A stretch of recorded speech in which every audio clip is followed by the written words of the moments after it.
Hello, I just wanted to come back and just say something about the apple cider vinegar that I was talking about earlier. Um, I don't want my mind to be all over the place, but I just want to say that was just my experience with the apple cider vinegar. Being on the road, driving a truck in 2017, um, I was drinking, I was dedicated drinking apple cider vinegar. I was taking it with baking soda because I wanted to be activated. So, because baking soda is activated, and when baking soda and vinegar get together, it's like an explosion. So that's why I was drinking apple cider vinegar and baking soda. I was drinking it because um, I had a kidney doctor, and it was like I had kidney stones. And before I start taking like medication for anything that have to do with my body, I like to do research on it. Like, what can I do to combat that with um natural things that the Lord put here in the world on earth for us to cure ourselves with, because we are our first doctors. And the reason why I say that is because, have you ever been to the doctor, dentist, and you saying something is wrong, you feel something because you live with it and it's in your body and you know what it feel like every day, and then a doctor tell you what you're not feeling, um, challenging what you feel in your body. And that would happen to me, as being a child. I had to be at least about 14 or something like that when a doctor guessed what my stomach aches was, what my belly aches was, and he gave me a box of medication. Um, and it in the sections of that box, and in that box it had sections in it, and at least about like 21 or maybe 16 to 21 sections in that box, and in each of those um sections was a bottle, small bottles with at least about 3 pills in it, if I'm not mistaken. And he told me he guessed it was something and I should take that every day. So that hit me mentally when he said he guessed.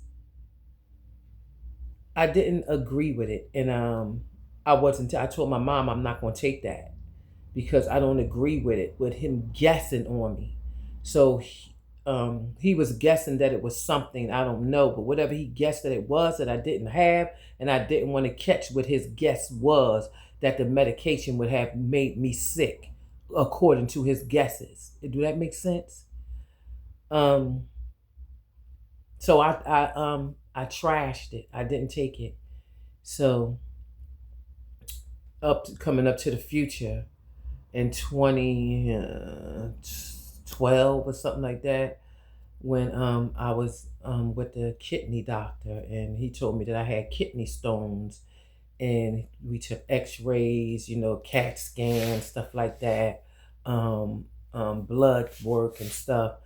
But at this time, I'm working, driving a school bus, and it had to be like 2012, 13, something like that. But at that time, I was driving a school bus, and but I was still seeing them in 2017. I still didn't take no medication. So um, I went on the road 2017. That's when I crossed over from school bus driving for 19 years and started driving a truck. Thank the Lord for that. That was so beautiful, and it is beautiful. Um, so on that truck, I decided, okay, I can't see my doctor like every other week or every 2 weeks or whenever the appointment could be, every once a month. I was on the road for like a good 6 months. I was on the road. So anyway, on the road, I started drinking apple cider vinegar and a little water with some water mixed with water and baking soda. And that was because when I did some research on kidney stones, to each his own, to each his own. It happened for me. It worked for me.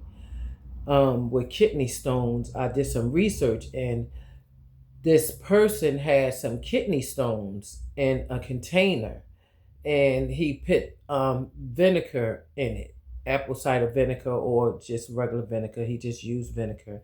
And each day, as he was doing his research, he was coming back, and I guess the kidney stones came from him. Because when I passed one, and I mean, my God, you talking about crippled, you fall straight to your knees, and when you laying down, you can't even get up because it hurts so bad. Just a little stone pass out your body like that. But anyway, he had some in a container, a little glass container, if I'm not mistaken, glass plastic. You can look it up. But he poured some vinegar on it, and every day he was showing the process of it. It was dissolving the kidney stones. It dissolved the kidney stones. So that's when I said to myself that I was going to drink that. So I was drinking it for 6 months. So when I did come back off the road, and I said, okay, let me go and see my doctor. And when he took some blood work and x-rays and all that, he couldn't find it. Thank the Lord.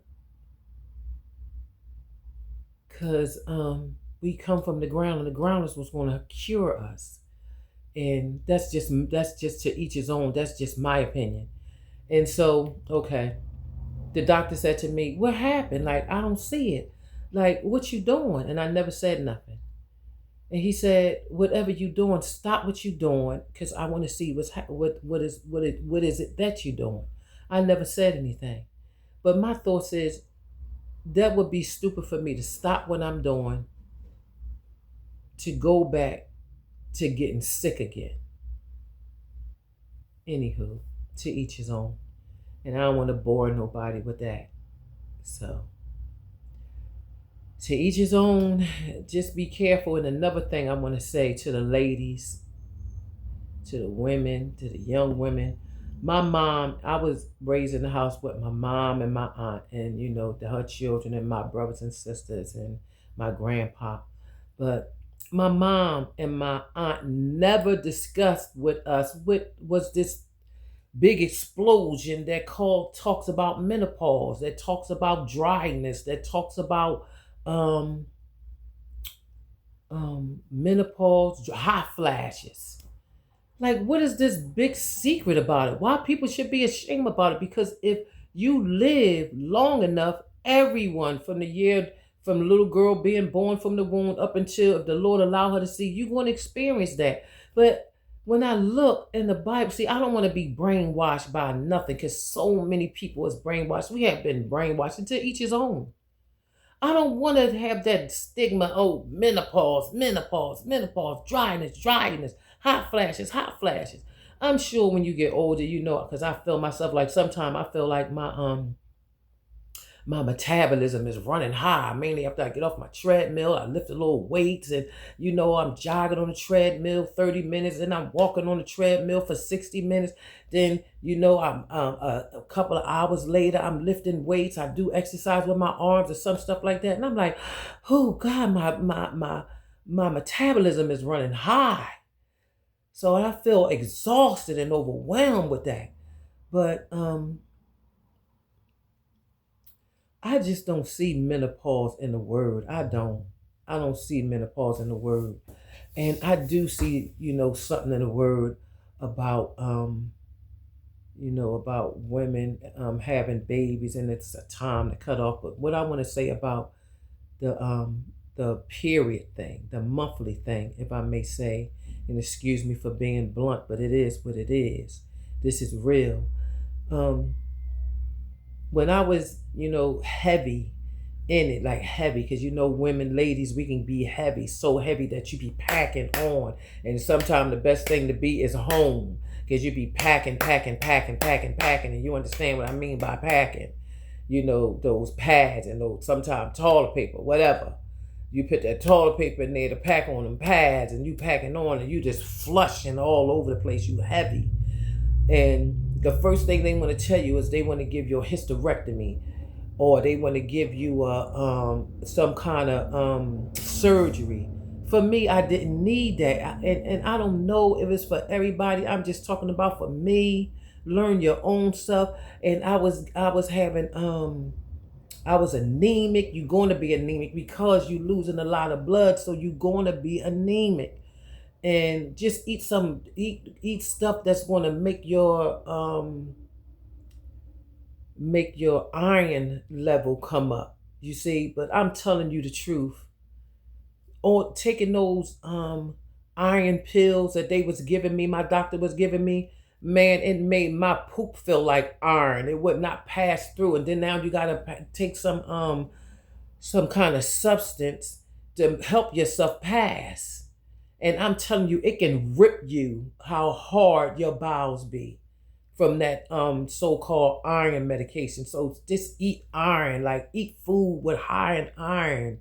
Like um drink beet juice. If you don't like beet juice, find something else. I'm talking about beets that you put in your juicer. Raw vegetables and fruit that you will put in your juicer and drink like that. Because the first thing they want to tell you is they want to give you, they want to cut you open, they want to rip out your wound. Isn't that something? That is horrible. Don't you know a doctor walked in on me with his arrogant, self-inflated, tyrant self, with his entourage with him, because they were students and he felt as though, and that's real sad for people that works with people and don't have the love to help people, but have the love for the money. That's sad. And may God deal with those kind of people. And he walked in on me and he said, took my chart. Not concerned at all. I'm just a nothing to him, And he took my chart and looked at me. Oh, you still called me by my name, and you still having heavy menstruals. And I said, yes, I am. Oh, okay. Well, if you still having that, we gonna have to, and you come back in here, we gonna have to give you a hysterectomy. Oh my God! Did he just say that? In the way he said it, he said we gonna have to give you a hysterectomy, and turned and walked. Never even said how you doing today, how you feeling, how was your day, or anything like that. No concern at all. God is able. Nothing. No concern at all. It was just cold-hearted, no concern at all about souls, about people's lives, and not trying to help them to cure them or nothing. Just whatever, you a paycheck. Anyway, to each his own. But when he said that to me, something struck in me. I was angry when he said that, because this man don't care about not just me, nobody.